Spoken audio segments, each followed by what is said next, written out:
Dalam bayang-bayang sejarah spiritual manusia, ada satu nama yang berbisik dari balik tabir cahaya dan kegelapan. Nama yang tidak dipanggil dengan sembarangan dan tidak pernah hadir tanpa meninggalkan pertanyaan besar dalam benak mereka yang mencarinya. Azazil. Sosok yang disebut-sebut sebagai makhluk suci, yang pernah berdiri paling dekat dengan cahaya, namun kemudian menjadi simbol pembangkangan, keangkuhan, dan takdir yang terpecah dua.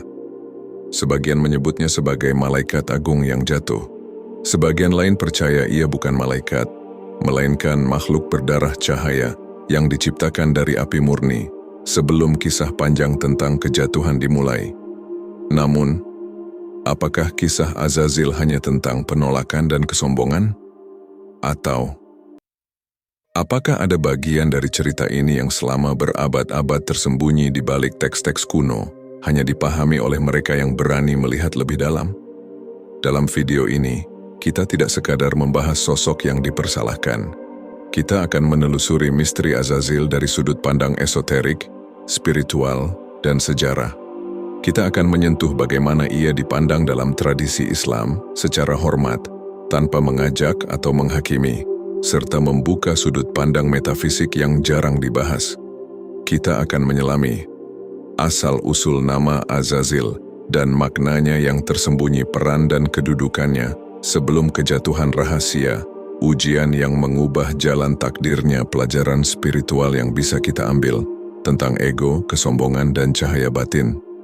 Sebelum kita masuk lebih dalam, pastikan kamu subscribe, berikan like, dan share video ini, supaya semakin banyak jiwa yang ikut membuka tabir pengetahuan kuno ini.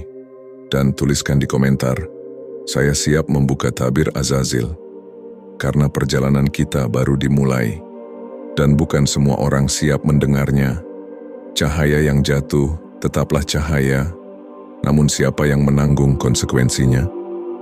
Jika kamu sudah siap, mari kita menembus ruang antara hikmah dan misteri untuk memahami siapa sesungguhnya Azazil, sebelum ia dikenal dengan nama yang jauh lebih kelam, sebelum sejarah membentuk narasinya sendiri, sebelum kitab-kitab ditafsirkan oleh tangan manusia.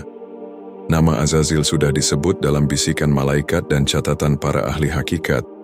Ia dikenal dalam tradisi tasawuf sebagai makhluk yang pernah mencapai derajat kedekatan luar biasa dengan Sang Pencipta. Beberapa ulama dan penulis sufi menggambarkannya sebagai sosok yang beribadah selama ribuan tahun, bahkan sebelum manusia pertama ditiupkan ruh. Sebagian teks klasik menyebut bahwa ia memimpin para jin yang taat, hidup di antara para malaikat, dan namanya berarti hamba yang dimuliakan atau yang kuat dalam ibadah. Namun sejarah spiritual selalu menyimpan paradoks. Apa yang naik tinggi seringkali diuji dengan ujian yang jauh lebih berat. Ketika perintah sujud kepada Adam datang, saat itu bukan sekadar perintah fisik. Itu adalah ujian batin, pengujian rasa. Sebuah momen yang menentukan siapa yang benar-benar tunduk kepada kehendak ilahi dan siapa yang terikat oleh ego paling halus. Azazil menolak, bukan karena ia tidak mengenal Tuhan, tapi karena ia merasa ibadahnya selama ribuan tahun menjadikannya lebih layak. Disinilah ego muncul dalam bentuk paling suci, terbungkus rasa kesalehan, dan dari sinilah kisahnya berubah selamanya. Namun, ada sudut pandang lain yang jarang disorot. Sebagian ulama tasawuf menyebut bahwa kisah Azazil mengajarkan kita tentang bahaya merasa sudah benar, bukan sekadar membangkang. Bahwa ilmu tanpa kerendahan hati bisa menghancurkan cahaya itu sendiri. Ini bukan cerita tentang iblis memusuhi manusia saja. Ini juga bukan glorifikasi keburukan. Ini adalah refleksi tentang kesombongan spiritual yang diam-diam bisa tumbuh dalam diri siapapun yang merasa sudah suci, sudah benar, sudah cukup dekat dengan Tuhan. Karena itu, kisah ini disimpan dan dijaga ribuan tahun, bukan untuk menakut-nakuti, tapi untuk mengingatkan kita tentang batas antara cahaya dan keangkuhan. Di antara mereka ada satu makhluk yang bukan dari cahaya, tetapi dari api murni yang bersih, bukan api hawa nafsu seperti jin pada umumnya. Ia beribadah sedemikian rupa, sehingga para malaikat mengira ia salah satu dari mereka. Dialah Azazil, yang kelak dunia mengenalnya dengan nama lain yang jauh lebih gelap. Namun pada mulanya, ia adalah simbol kesetiaan. Kisah para ahli makrifat menggambarkan bagaimana ia menapaki setiap langit satu demi satu melalui kedalaman ibadah. Ia mengajar, ia memimpin, ia mengilhami para jin yang ingin mengenal sang cahaya. Ada satu hal yang jarang dibahas. Azazil tidak jatuh karena keburukan. Ia jatuh karena merasa terlalu baik. Saat sang pencipta mengumumkan penciptaan Adam, sebuah makhluk dengan kelemahan, namun diberi potensi ruh ilahi, segala hikmah berubah. Ini bukan sekadar pengumuman, melainkan sebuah perintah kosmik, ujian bagi semua makhluk yang merasa dekat. Dan ketika diperintahkan sujud kepada Adam, Azazil melihat sesuatu yang dalam pikirannya keliru. Mengapa sujud kepada makhluk yang datang kemudian? Mengapa tunduk kepada yang terbuat dari tanah, sedangkan ia dari api yang naik ke atas, panas, kuat, bercahaya? Disinilah tragedi lahir. Sujud bukan soal tubuh. Sujud adalah pengakuan bahwa kehendak Tuhan selalu lebih tinggi daripada logika makhluk. Azazil tidak menolak Tuhan. Ia menolak perintah yang menghancurkan konsep dirinya sendiri. Dan dari situlah ego menyelubungi cahaya ibadahnya. Renungkan ini sejenak. Dalam kehidupan kita, berapa banyak manusia yang terjatuh bukan karena dosa terang-terangan, tetapi karena merasa lebih baik daripada yang lain, merasa lebih suci, lebih mengerti, lebih lama beribadah, lebih benar dalam pemahaman. Kesombongan spiritual adalah penyakit halus. Tidak tampak di wajah tapi hidup di dalam hati. Dan Azazil adalah pelajaran paling agung tentang hal itu. Namun cerita ini belum selesai.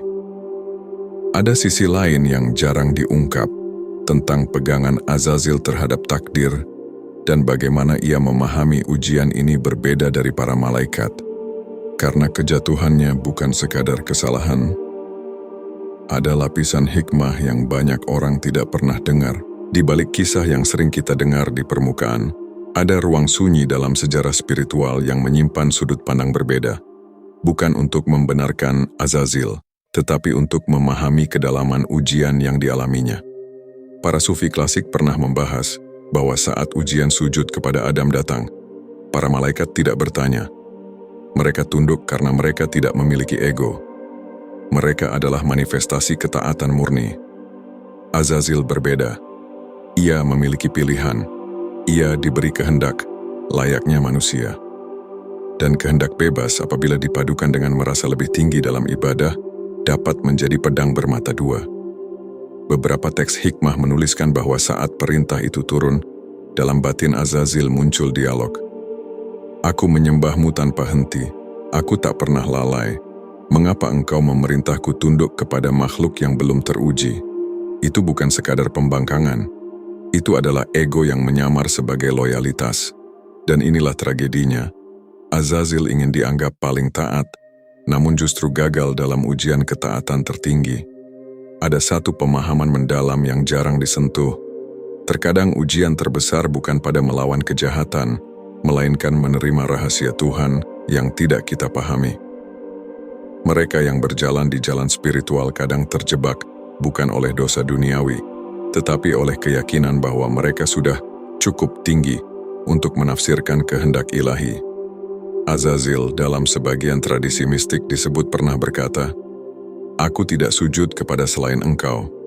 Kalimat yang indah, jika saja ia memahami bahwa perintah itu justru datang dari yang satu.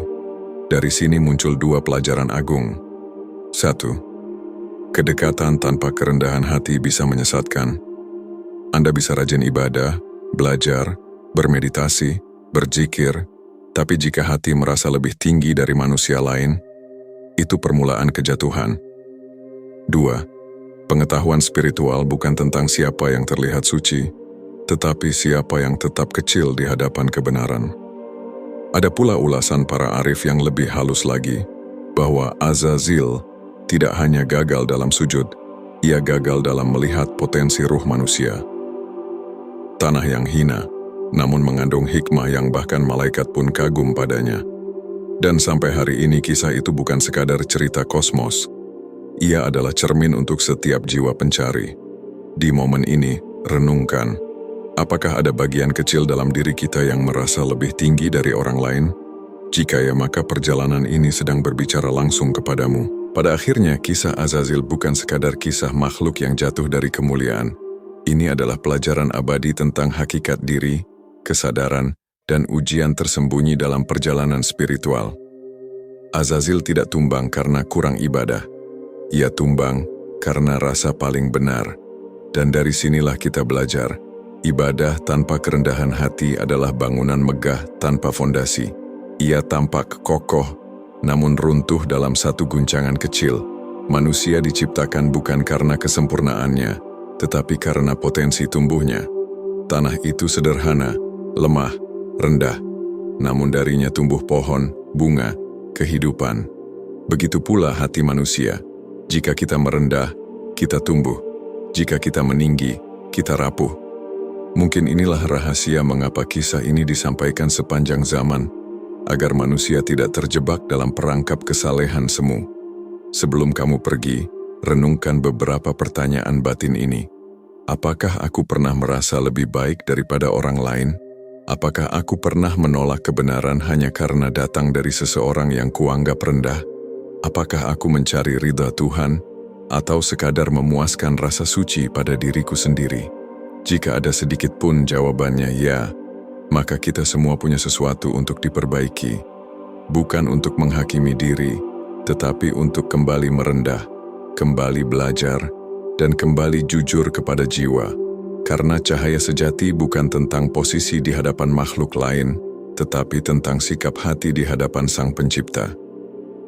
Sebelum video ini berakhir, lakukan satu hal sederhana. Tuliskan di komentar, "Aku memilih kerendahan hati." Biarkan itu menjadi deklarasi batinmu malam ini. Dan jika materi ini membuka mata atau menenangkan jiwamu, jangan lupa like, subscribe, dan share supaya lebih banyak hati tersentuh hikmah ini. Terima kasih telah menemani perjalanan ini. Sampai bertemu di perjalanan ilmu berikutnya, di mana cahaya dan rahasia kembali menunggu untuk diungkap.